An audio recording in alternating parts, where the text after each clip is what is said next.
할렐루야. 할렐루야.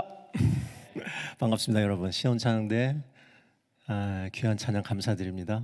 늘 감사하고 또 저 자리에 쓸 때 큰 은혜가 있는 것 같습니다. 큰 은혜를 받는 것 같습니다. 또 특별히 우리 장로님께서 또 유니폼을 또 이렇게 해주셔서 여름엔 좀 덥지만 참 보기 좋고 감사합니다. 늘 감사함을 가지고 있습니다. 여러분, 오늘 예배를 위해서 발걸음을 하셨을 거 아니에요? 각자 사시는 곳이 다르니까 언제 출발하셨는지는 모르지만 그 마음에 무엇이 있었는지 잠시 생각해 보시기 바랍니다. 조금 더 가서 어젯밤에 내가 잠들기 전에 내일 예배를 위해서 과연 나는 무엇을 준비했나 잠시 생각해 보시기 바랍니다. 오늘 이 예배 받으시는 은혜는 내가 준비한 만큼 은혜를 받는다라는 말씀을 듣습니다. 여러분이 준비하신 만큼, 여러분이 훈련하신 만큼, 여러분이 기대하신 만큼 이 예배를 통해서 은혜 받으실 줄 믿습니다. 아멘. 오늘 말씀의 제목을요, 하나님과 함께 일하는 자, 이렇게 거창하게 정해보았습니다. 하나님과 함께 일하는 자, 하나님의 동역자, 또 달리 말하면 뭐라 그럴까요? 하나님의 부름을 받은 자, 또 하나님의 일꾼, 뭐 여러 가지로 명명할 수 있겠습니다. 그렇지만 하나님의 부르심을 받아서 이 자리에 여러분 모두가 계신 줄 믿습니다. 사도 바울은 오늘 본문을 통해서요, 하나님의 동역자로서 살아가는 모습을 우리에게 전달하고 있습니다. 그리고 사도 바울이 살았던 그의 생애를 통해서 하나님의 동역자로, 하나님의 일꾼이 감당해야 했던 사도 바울의 생애는 좀 특별하죠. 우리와는 좀 격이 차이가 있겠죠, 물론. 하지만 그럼에도 지금 신앙을 갖기가 어렵다는 이 시대에, 지금 이 썬데이에 여러분은 이 생츄어리에 나와서 예배를 드리고 있습니다. 이 자체가 놀라운 일이다 믿습니다. 여러분의 은혜가 그 안에서 이루어짐을 믿습니다. 사실 사도 바울은 열심히 고린도 교회를 섬겼습니다. 본인이 개척한 교회죠. 본인이 개척했어요. 그리고 사도행전에 말씀에 따르면 1년 6개월의 시간 동안 무진애를 썼습니다. 교회를 개척하고 성도들을 다독이고 말씀을 전하고, 그렇게 해서 교회가 좀 모양을 갖췄다 했는데, 그리고 또 다른 지역으로 갔잖아요. 선교 여행이 계속돼야 되니까. 근데 어느 지역에 갔는데 이 고린도 교회가 너무 아닌 거예요. 말이 아닌 거예요. 들리는 소문으로. 당시에 보면 고린도라는 지역이 특별히 부유했던 지역이었습니다. 그죠? 그리고 이 세노세처럼 지금 테크놀로지가 최고로 발달된, 돈이 최고로 많은 지역, 고린도도 마치 그런 지역이었던 것 같습니다. 문화가 어떻게 될까요? 타락이 됐어요. 도덕이 땅에 떨어졌습니다. 성문화가 문란했었겠죠. 그런 지역에 추려지지 않은 교인들이, 추려졌다는 얘기는 죄송합니다. 많은 교인들이 모여서 교회를 이뤘습니다. 다양한 의견이 있겠죠. 다양한 훈련되지 않은 아주 생생한 그런 삶이, 그 다이나믹한 신앙생활이 그곳에 아마도 있었겠다는 생각을 할 수 있습니다. 목소리가 다양합니다. 그 중에서 사도 바울의 마음을 가장 아프게 했던 것, 사도 바울은 사도의 자격이 없다. 그렇게 열심히 목회를 하고 교회를 개척하고 세웠는데, 그러고 떠났는데 그 사람은 자격이 없다. 완전히 우리 잘못 배웠다. 좀 더 나오면 그 사람 때문에 배렸다. 이렇게 되면 여러분 마음이 어떠시겠습니까? 아마도 오늘 고린도후서 6장의 말씀은 그 마음을, 사도 바울의 그 마음을 우리가 살짝 우리의 마음속에 담고 읽었으면 하는 본문입니다. 1절로 갑니다. 우리가 하나님과 함께 일하는 자로서 너희를 권하노니 하나님의 은혜를 헛되이 받지 말라. 이르시되 내가 은혜 베풀 때에 너에게 듣고 구원의 날에 너를 도왔다 하셨으니 보라 지금은 은혜를 받을 만한 때요 보라 지금은 구원의 날이로다. 아멘. 이렇게 적고 있습니다. 또 이 말씀은 이사야서 49장 8절을 인용했다 합니다. 우리가 하나님의 동역자로서 너희를 권하노니 하나님께서 주시는 은혜를 헛되이 받지 말라. 여러분, 은혜가 무엇입니까? 여러분이 가지고 계신 데피니션으로 은혜가 무엇이라고 말씀하실 수 있겠어요? 우리 너무 많이 듣죠? 은혜. 은혜 많이 받았어. 은혜가 돼. 누가 요리를 잘하는 걸 봐도 은혜가 됩니다. 그 음식이 맛있어도 은혜가 됩니다. 예. 여러 경로를 통해서 우리는 은혜를 고백합니다. 은혜가 여러분께 무엇입니까? 대답은 안 하셔도 좋습니다. 은혜가 이루어지기에 세 가지 조건이 갖춰져야 된다고 합니다. 첫 번째, 은혜는 위에서 내려와야 된다. 두 번째, 은혜는 받을 자격이 없어야 된다. 세 번째, 은혜는 나누어져야 한다. 우리가 할 일은 뭐예요? 자격도 없잖아요, 그죠? 위에서 내려오니까 우리 능력 밖의 일이죠. 세 번째, 나누어져야 한다. 은혜를 나누는 게 무엇일까요? 우리에게 주신 임무, 은혜를 나누라. 궁극적으로 화평케 하라. 오늘 말씀은 굉장한 말씀이 13절까지 쭉 있는데 가장 중요한 것은 너의 신앙생활이 화평하냐, 너뿐만 아니라 너의 교우들과 화평하냐, 그 질문을 우리에게 하게 하시는 말씀으로 봤습니다. 사도 바울은 은혜의 구원에 대하여 이렇게 얘기합니다. 에베소서 2장 8절에서 9절 말씀입니다. 제가 읽어드립니다. 너희는 은혜에 의하여 믿음으로 말미암아 구원을 받았으니 이것은 너희에게 난 것이 아니요 하나님의 선물이라. 행위 위에서 생긴 것이 아니니 이는 누구든지 자랑하지 못하게 함이니라. 아멘. 은혜는 누구에게나 공평하게 주어지는 선물입니다. 그리고 누구도 차별 없이 뭐를 받아요? 구원의 선물을 받을 수 있다고 합니다. 우리 모두에게 주어진 과분한 대접, 그 선물, 그것이 은혜입니다. 이 은혜를 우리가 일상적인 시각으로 보면요, 은혜를 받는다는 것은 내가 취할 수 있는 기회나 혜택들을 내가 노력한 것 이상으로 나에게 주어질 때 은혜 받았다, 이렇게 말할 수 있다 합니다. 그런데 바울은 고린도 교인들에게 하나님의 은혜를 헛되이 받지 말라라고 권면하고 있습니다. 달리 표현하면 우리가 받은 은혜가 우리의 삶 속에서 실제로 일어나고 있느냐, 전달되어지고 있느냐, 너는 화평케 하는 평화의 메신저 역할을 하고 있느냐라는 질문으로 다시 받습니다. 여러분 어떠세요? 나는 누구입니까? 나는 피스메이커 맞습니까? 우리는 분명히 매일의 삶 속에서 하나님의 은혜를 받게 됩니다. 그것을 기억하고 있는가? 그것이 헛되이 되지 않도록 노력하고 있는가? 은혜는 은혜를 더한다고 합니다. 그래서 우리는 그냥 받으면 됩니다.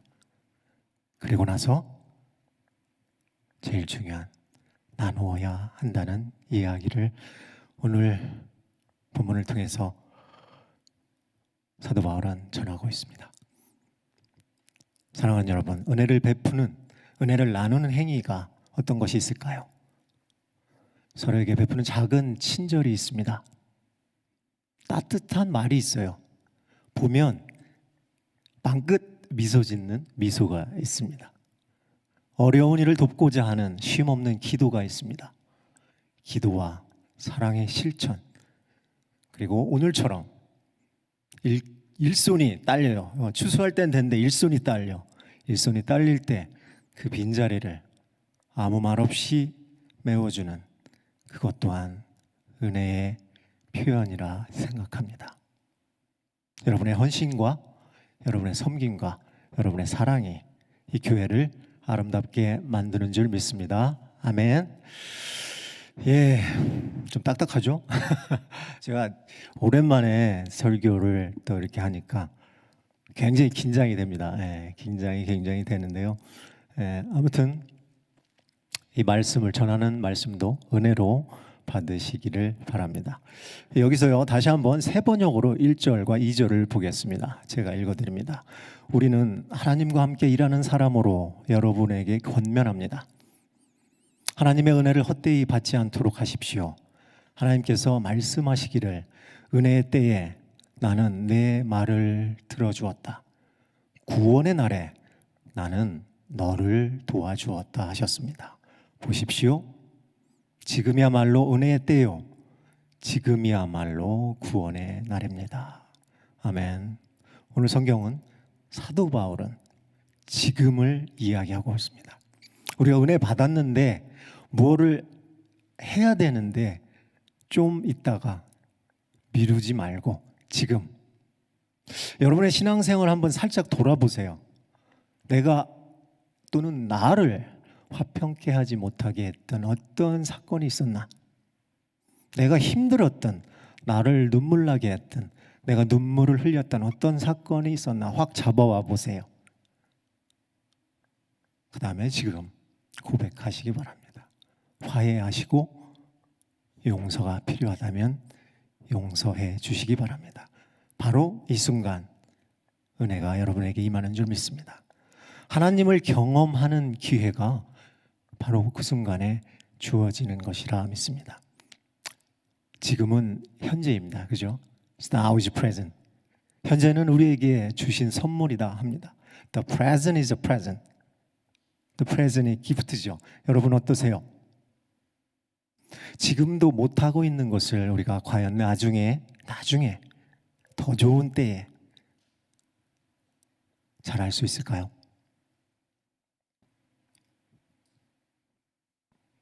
기회가 닿아야죠. 기회가 오면 놓치지 마시기 바랍니다. 기회가 닿을 때 바로 그 순간이 바로 은혜의 때입니다. 은혜 받은 자가 하는 일 화평케 하라. 그래서 꼭 기억해 주시기 바랍니다.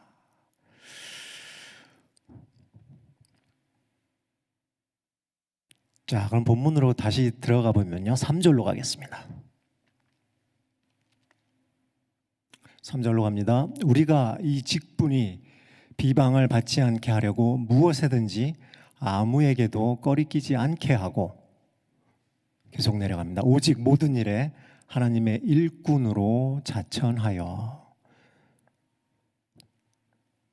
세 번역으로 읽겠습니다. 아무도 우리가 섬기는 일에 흠을 잡지 못하게 하려고 우리는 무슨 일에서나 아무에게도 꺼리낌을 주지 않았습니다.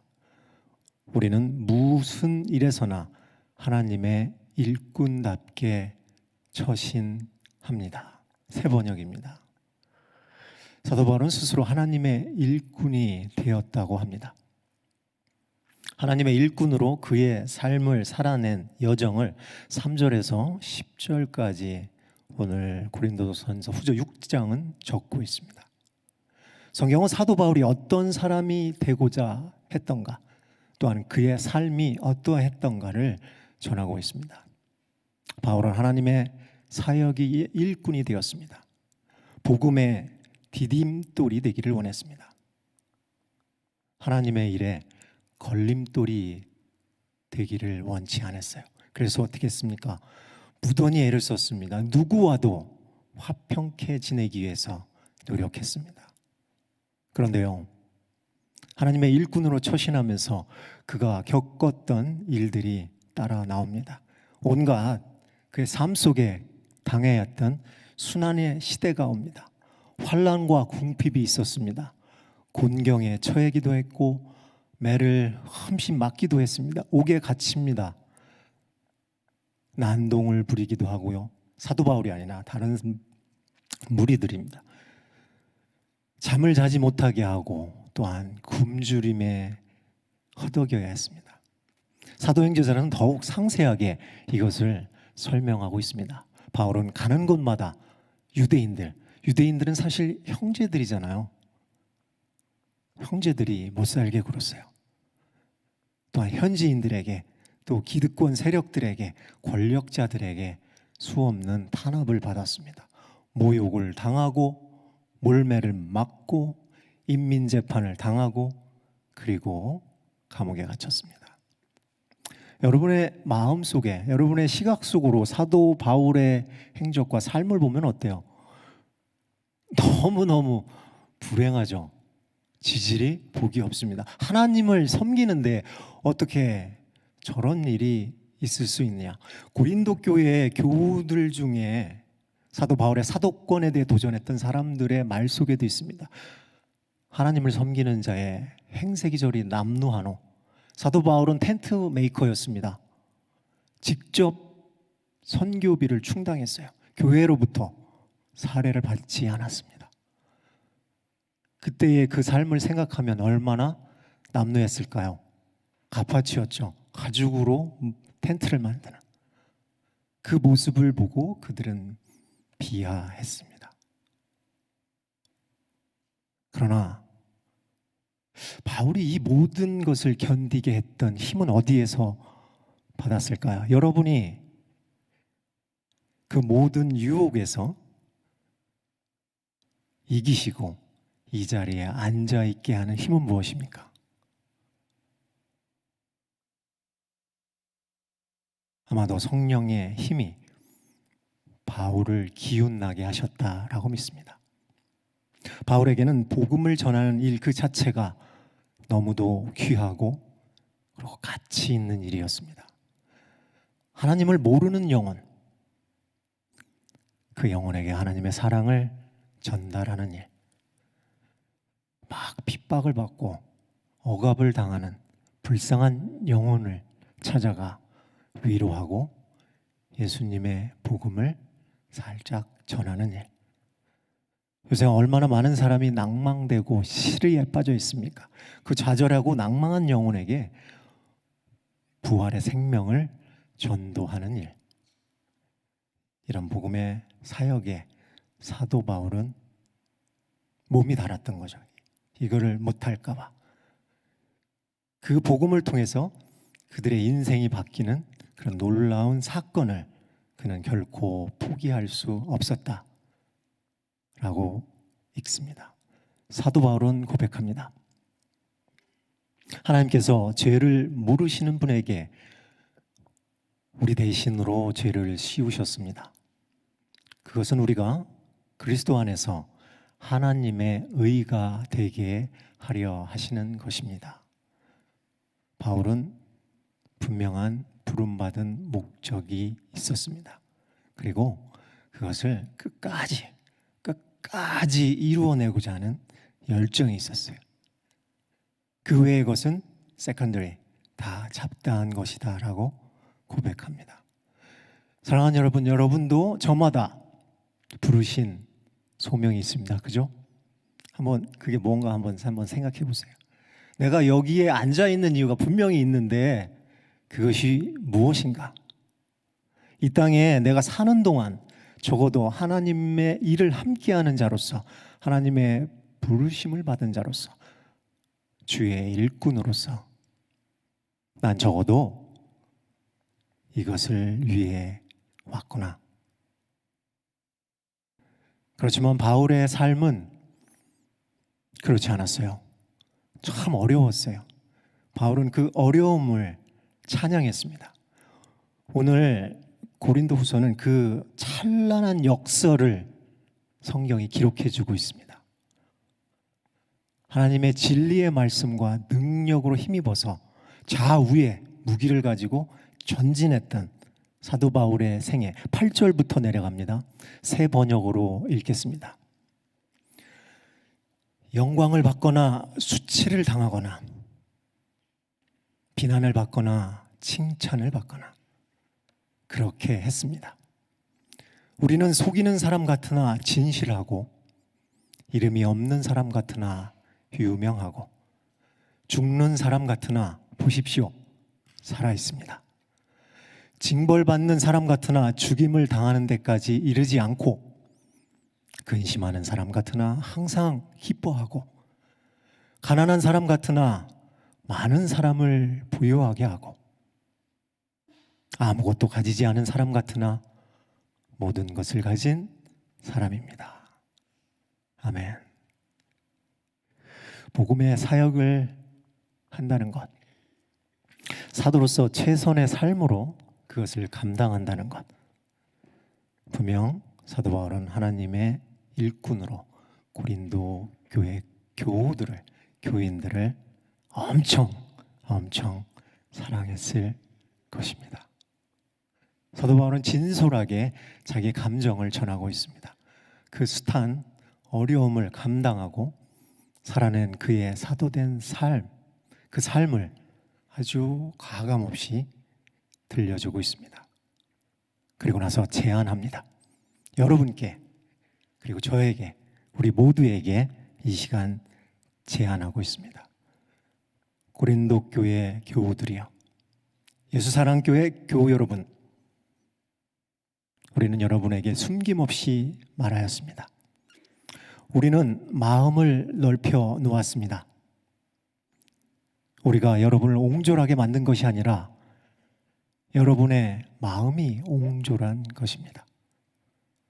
나는 자녀들을 타이르듯이 말합니다. 보답하는 셈으로 여러분도 마음을 넓히십시오. 아멘. 여러분, 이런 이야기가 있어요.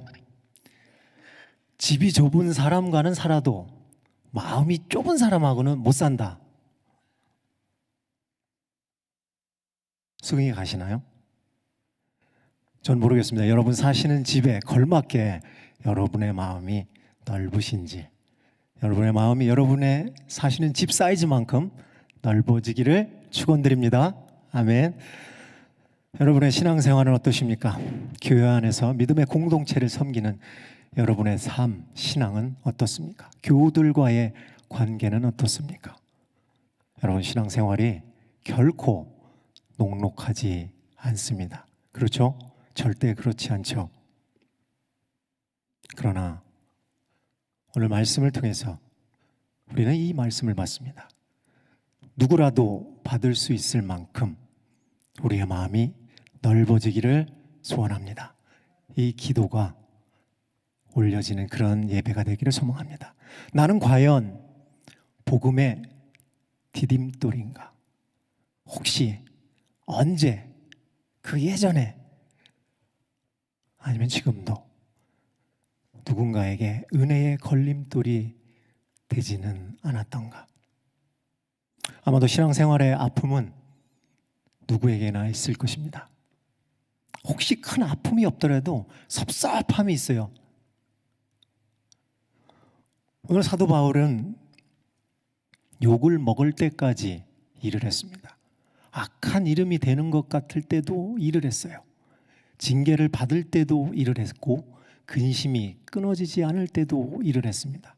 가난해서 배고픔에 가진 게 없어서 너무 무시를 당할 때도 계속해서 일을 했습니다. 사실 우리에게는 이런 시간은 마음이 강팍해지는 시간이 됩니다. 딱딱해지는 마음을 느낄 수가 있어요. 우리의 마음이 아주 비좁아집니다. 그런데요, 다시 돌아보고 생각해 보면 거기에 나를 위로해 주었던 사람들이 분명히 있었습니다. 나를 도와주었던 분들이 있었어요. 나를 위해 기도해 주고 못난 나를 응원해 주었던 분들이 분명히 있었습니다. 그들은 아무런 대가를 기대하지 않고 말입니다. 뭐예요? 은혜입니다. 은혜. 이미 우리는 엄청난 양의 은혜를 받았습니다. 여러분 모두가 은혜의 수혜자입니다. 그러니 그렇게 받은 은혜가 헛되이 되지 않게 하라 하는 성경의 말씀을 오늘 다시 한번 새깁니다. 사랑하는 여러분, 여러분은 복음의 디딤돌입니다. 아멘. 네, 감사합니다. 오늘 주신 말씀 가지고 함께 결단 찬송하시면서 기도로 나아가시겠습니다.